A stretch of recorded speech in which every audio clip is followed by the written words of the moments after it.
Hello నా చిన్నారి నేస్తాలు. ఈరోజు మన కథ ఏంటో చూసేద్దామా? అనగనగా ఒక ఊరు. అందులో ఒక వ్యాపారి 2 గాడిదల్ని మేపుతూ ఉండేవాడు. అయితే రోజు అతని పని వాటిల మీద సామాన్లు పెట్టి సిటీకి తీసుకెళ్ళి అమ్మడం.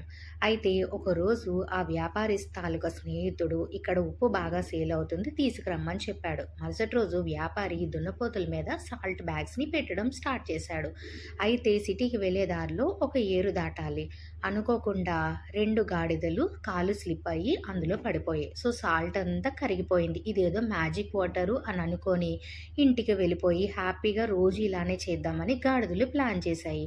అయితే రెండో రోజు కూడా కావాలని ఎళ్లి నీళ్ళల్లో పడిపోయాయి. ఆ రోజు కూడా పని లేకుండా ఎళ్లి కూర్చున్నాయి.